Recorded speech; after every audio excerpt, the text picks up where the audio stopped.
Hello student, my self दीना यादव। आज हम class 10 का टॉपिक डिस्कस करेंगे बायो का life processes. What is life processes? मतलब लाइफ प्रोसेसेस क्या होते हैं, ये कौन कौन से वर्ड्स आएंगे, क्या क्या पढ़ेंगे हम इस चैप्टर के अंदर, वो सब। लाइफ प्रोसेसेस क्या होते हैं? मतलब लाइफ प्रोसेसेस का मतलब होता है दीज आर दोज प्रोसेसेस जो मेंटेन आवर लाइफ। वो प्रोसेस जो हमारी लाइफ को मेंटेन करते हैं कि हमारी लाइफ कैसे मेंटेन होगी।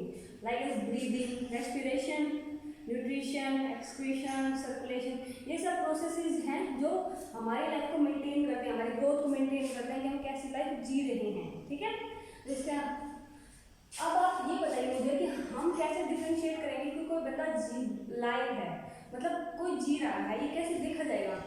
अब नॉर्मली हम क्या करते हैं कि हमने देखा कि कोई कुत्ता भौंक रहा है या फिर कोई इंसान चिल्ला रहा है, ये सब चीज़ें उसको मूवमेंट हो रही है उसके अंदर, तो इन सब चीज़ों से क्या पता चल रहा है कि वो जिंदा है। बाई चांस अब सोचिए कि वो इंसान सो रहा है, वो चीज़ बिल्कुल स्लीप मोड में है, तो हम कैसे पता करेंगे कि वो लाइव है?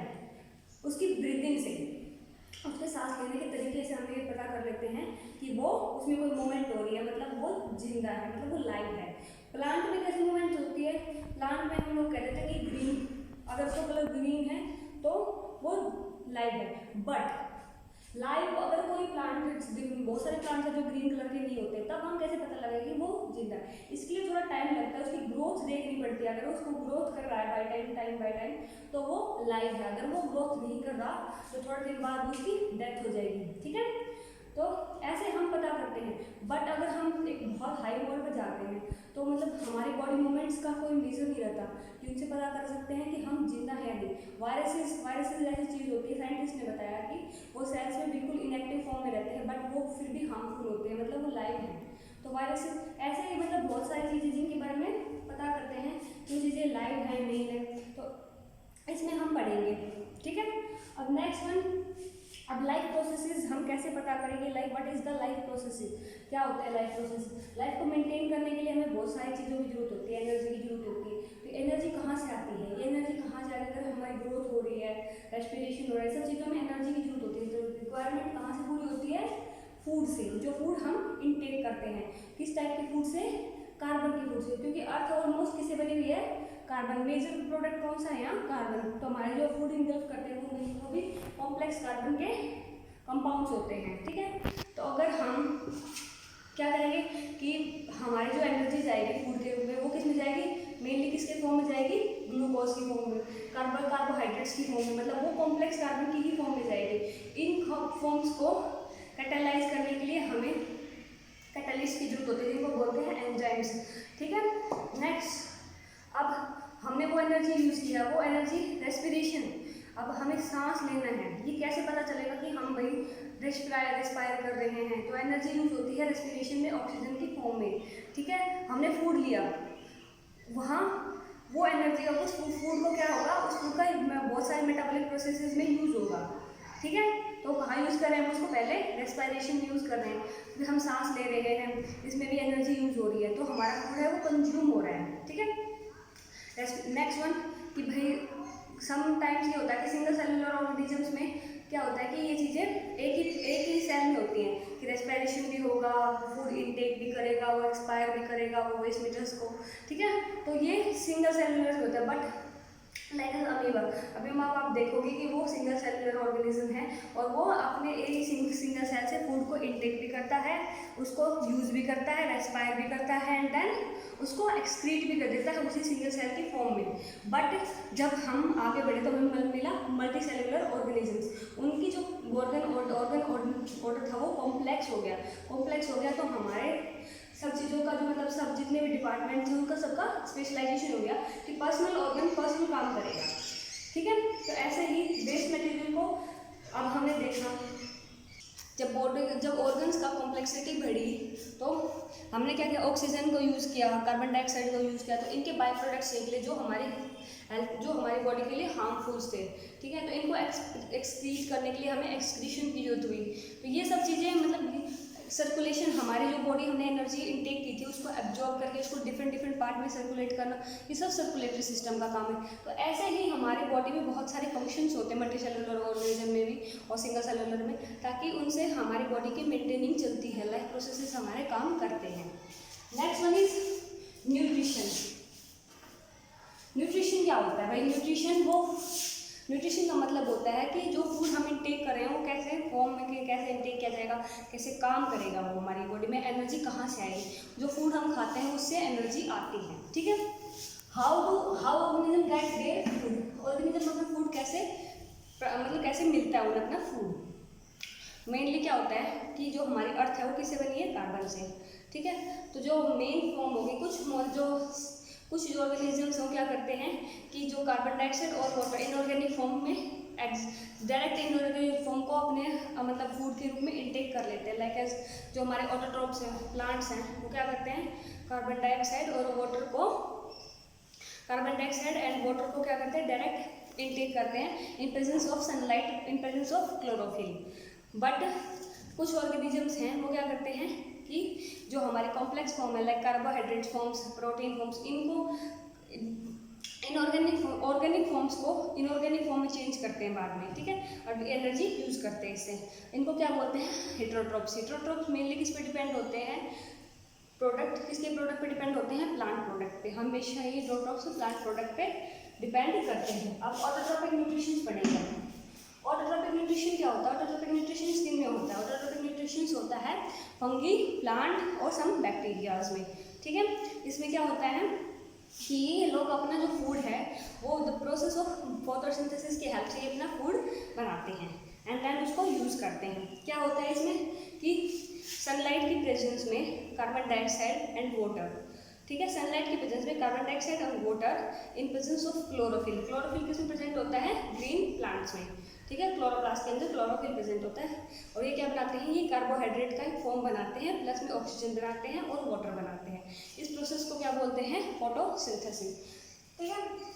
इसमें कैसे काम होगा कि 6CO2 प्लस में 12H2O, सनलाइट और क्लोरोफिल की प्रेजेंस में क्या बनेगा? कार्बोहाइड्रेट। इसको क्या बोलते हैं? ग्लूकोज। C6H12O6 प्लस में 6O2 प्लस में 6H2O। क्या होता है कि ये इस फॉर्म को डायरेक्ट प्लांट अपनी एनर्जी के लिए यूज करता है, बट समटाइम जब ज़्यादा फूड बन जाता है तो वो उसको स्टोर करता है इन फॉर्म ऑफ स्टार्च। कहाँ स्टोर करता है? सम प्लांट में और उसके रूट्स में एंड सम कहाँ था? क्लोरोप्लास्ट में भी स्टोर कर लेता है, लीव्स में भी स्टोर कर लेता है और रूट्स में भी स्टोर करता है अपने फूड को इन फॉर्म ऑफ स्टार्च। जैसे हमारी बॉडी में जब ज़्यादा फूड बनता है तो हम ग्लाइकोजन की फॉर्म में उसको स्टोर करते हैं, ठीक है। यहाँ बन गया हमारा।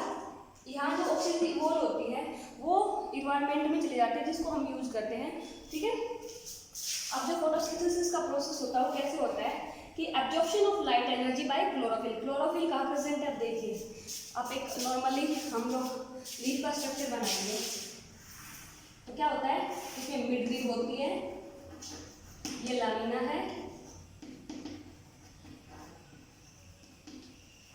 ठीक है, यहाँ बीन्स है बहुत सारी, ये टीटीओल है। तो क्या होता है कि इन बीन्स के ऊपर यहाँ क्लोरोफिल प्रेजेंट होता है सारी जगह पे। अब इसका क्रॉस सेक्शन देखेंगे तो आपको पता चलेगा कि ये लीफ का क्रॉस सेक्शन है, ठीक है।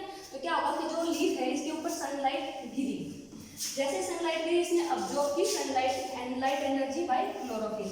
अब्जॉर्प्शन जो क्लोरोफिल प्रेजेंट था यहाँ उसने क्या किया? अब्जॉर्ब की लाइट एनर्जी को। तो क्या किया? इस लाइट एनर्जी को कन्वर्जन किया किसमें? केमिकल एनर्जी में। किसमें? केमिकल एनर्जी में। देन इसने जो इसके अंदर वाटर था, अब वाटर कहाँ प्रेजेंट? प्लांट में वाटर कहाँ प्रेजेंट होता है? मेनली लीव्स में और स्टेम में, ठीक है। कहाँ से अब्जॉर्ब होता है? रूट से। तो क्या किया इसने? जो लाइट एनर्जी अब्जॉर्ब करने के बाद स्प्लिटिंग की वाटर की, कहाँ प्रेजेंट था? लीव्स में। वहाँ स्प्लिटिंग हुई वाटर की, किसमें? ऑक्सीजन में और हाइड्रोजन में। जैसे ही ऑक्सीजन में हाइड्रोजन में स्प्लिटिंग हुई, रिडक्शन ऑफ कार्बन डाइऑक्साइड हुआ और हमें मिल गया कार्बोहाइड्रेट। देखिए यहाँ कार्बोहाइड्रेट था, इसने क्लोरोफिल की प्रेजेंस की, इस क्लोरोफिल ने क्या अब्जॉर्ब की है? Light energy. लाइट एनर्जी इसने चेंज की किसमें? केमिकल एनर्जी में। इसने वाटर को यहाँ स्प्लिट किया किसमें? कार्बन डाइऑक्साइड और हाइड्रोजन में, ठीक है, और हमें एक कार्बोहाइड्रेट मिल जाता है। तो ये प्रोसेस है फोटोसिंथेसिस का। यहाँ देखिए आपकी क्रॉस सेक्शन दिखाती हूँ आपको मैं। ये वैक्सी क्यूटिकल होती है, मतलब हम जब इसको क्रॉस करेंगे माइक्रोस्कोप के अंदर उसको देखेंगे तो लीफ का स्ट्रक्चर कुछ ऐसा दिखाई देगा। कि जो आउटर एपिडर्मिस होगी ये क्यूटिकल होगी, वैक्सी जो बाहर का जो एरिया होता है जिसको वैक्सी क्यूटिकल, थोड़ा वैक्सी वैक्सी होता है वो वैक्सी क्यूटिकल। देन उसके बाद उसकी अपर एपिडर्मिस, ये यहाँ क्लोरोप्लास्ट का रीजन है, ठीक है। देखिए यहाँ ये जो ग्रीन ग्रीन ये जो डॉट दिखा रखे हैं ये सब क्लोरोप्लास्ट है। क्लोरोप्लास्ट के अंदर क्या प्रेजेंट होता है, क्लोरोफिल, ठीक है। यहाँ गार्ड सेल्स हैं, गार्ड सेल के अंदर भी क्या प्रेजेंट होता है, क्लोरोप्लास्ट, और नीचे लोअर एपिडर्मिस है। तो यहाँ क्या होता है, लीव्स के इस पोर्शन जहाँ क्लोरोप्लास्ट है वहाँ एनर्जी ट्रैप होती है सनलाइट की और वो चेंज होती है केमिकल फॉर्म में। उसके बाद यही स्प्लिटिंग होती है वाटर की और हमें कार्बोहाइड्रेट मिल जाता है जिसको जो प्लांट यूज करता है एज ए एनर्जी प्रोडक्ट, ठीक है। अगर भाई जो प्लांट ने उसको एनर्जी यूज की है एयर कार्बोहाइड्रेट की फॉर्म में, अगर ज़्यादा फूड के ज़्यादा एनर्जी बन गई तो वो स्टार्च की फॉर्म में सेव हो जाती है, ठीक है। अब हम पढ़ेंगे, अगर हमने गार्ड सेल पढ़ी तो हम जब लीव्स का स्ट्रक्चर पढ़ते हैं तो हमने छोटी क्लासेस में पढ़ा होगा कि यहाँ स्टोमेटाज होते हैं, ठीक है। स्टोमेटा क्या होते हैं, स्टोमेटा लीफ के ऊपर टाइनी पिट्स होती हैं, बहुत सारे छोटे छोटे होल्स होते हैं जो हमें नेक्ड आई से नहीं दिखते बट हम माइक्रोस्कोपिक वर्जन से उसको देख सकते हैं। इनमें क्या होता है कि क्या करते हैं, ये गैसेस का एक्सचेंज करते हैं, किसमें, जब हम फोटोसिंथेसिस का प्रोसेस करते हैं तो यहाँ गैसेस का एक्सचेंज होता है, कार्बन डाइऑक्साइड ली जाती है इन्वायरमेंट से और ऑक्सीजन छोड़ी जाती है, ठीक है। इन्वायरमेंट में जो ये एक्सचेंज हो रहा है गैसेस का किसकी हेल्प से होता है, स्टोमेटा की हेल्प से। यहाँ स्टोमेटा की हेल्प से अगर ये जो एक्सचेंज हुआ है इसके बाद क्या होगा कि ये स्टोमेटा जब वाटर, यहाँ एक ट्रांसपिरेशन का प्रोसेस भी होता है स्टोमेटा में ही कि प्लांट्स में जब बहुत ज़्यादा पानी हो जाता है इकट्ठा, क्योंकि प्लांट मेनली रूट से बहुत सारा पानी कलेक्ट कर लेते हैं और क्या होता है कि प्लांट में हाई अमाउंट का, क्योंकि हमें प्लांट में थोड़ा सा पानी चाहिए जो हमें फोटोसिंथेसिस में हेल्प कर सके, जो बाकी पानी है वो इवेपोरेशन के रूप में निकल जाता है प्लांट से थ्रू स्टोमेटा। क्या होता है कि इनका क्लोज और ओपन का सिस्टम होता है कि जब पानी बहुत सारा हो जाएगा इकट्ठा स्टोमेटा के पास तो वो ओपन हो जाएंगे और गैसेस का एक्सचेंज होगा, कार्बन डाइऑक्साइड इन होगी और ऑक्सीजन आउट होगी। देखिए यहाँ ओपन है कि यहाँ कार्बन डाइऑक्साइड आएगी और यहाँ से ऑक्सीजन जाएगी, ठीक है। ये ओपन है, ये क्लोरोप्लास्ट का रीजन है। बट जब क्या करते हैं कि भाई अब ज़्यादा हमें फोटोसिंथेसिस हो गया हमारा, अब हम फोटोसिंथेसिस नहीं कर रहे हैं प्लांट में, तो क्या होता है कि स्टोमेटा क्लोज हो जाता है। जो डेजर्ट प्लांट्स हैं उनमें ज़्यादातर कार्बन डाइऑक्साइड नाइट में अब्जॉर्ब की जाती है और फोटोसिंथेसिस का प्रोसेस नेक्स्ट डे किया जाता है। तो ये जो स्टोमेटा है ये नाइट में ओपन होते हैं और डे में क्लोज रहते हैं, ताकि डेजर्ट प्लांट में क्या होता है कि वहाँ पानी की पहले सेक्रेटरी रहती है, कमी रहती है, तो ये स्टोमेटा दिन में क्लोज रहेंगे क्योंकि दिन में ये ऑपरेशन जब धूप ज़्यादा होती है तो ये ऑपरेशन की वजह से सारा पानी निकल जाएगा और फोटोसिंथेसिस के लिए पानी नहीं बचेगा, ठीक है। Thank you everyone, I hope आप लोगों को ये समझ में आया होगा।